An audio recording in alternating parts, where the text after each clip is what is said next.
Ça veut dire ça que si tu fais un achat, là, pis tu mets moins de 20% de mise de fonds, tu risques d'avoir un meilleur taux. À première vue, là, ça fait aucun sens, hein?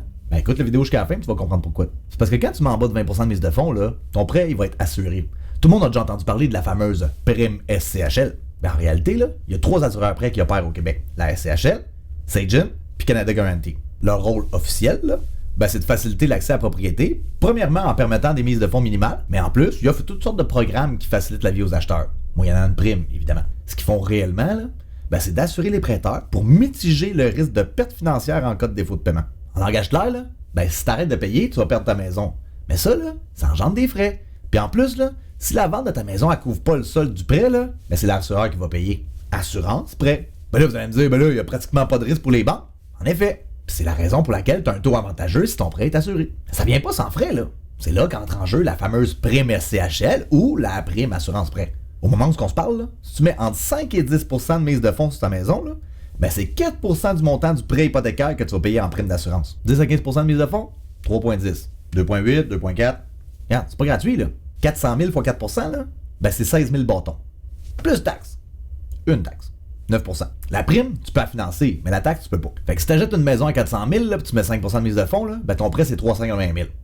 Plus 16 000, 396 000. Faut aussi bien dire que tu mets ta mise de fonds aux poubelles. En plus, là, ça te prend 1440$ cash pour payer ta taxe au notaire. Hey, ça coûte cher, hein?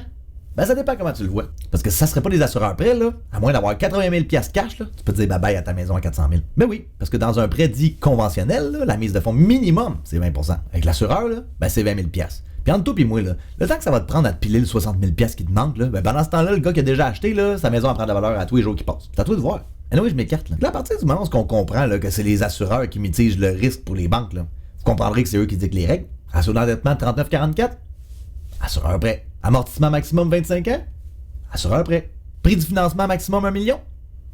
Assureur prêt. Fait que si tu veux t'acheter une maison au-dessus d'1 million, là, ben, tu peux laisser faire le taux assuré, là, c'est 20% de mise de fonds. Ce qu'il faut comprendre dans le fond, là, c'est que quand tu fais un prêt assuré, là, la banque va réviser ton dossier et elle va passer à la POC à l'assureur. Fait que là, il faut que tu te fasses approuver à la banque et chez l'assureur. Fait que la prochaine fois que tu vois sur Internet là, un super giga méga fantastique taux d'intérêt avec écrit en petit en bas, là, prêt assuré seulement, certaines conditions s'appliquent, là, ben, tu vas savoir de quoi il est question. Tu vas savoir que le taux est bas là, parce que le risque est minime pour les banques, là, puis que ce taux-là, là, il vient avec une prime salée. Là, tu vas me dire, ok, c'est bien beau, Seb, là, les taux assurés, là, puis la prime, tout le kit, là, mais qu'est-ce qu'il y en est, des taux assurables? T'as l'air que c'est exclusif aux courtiers, ça?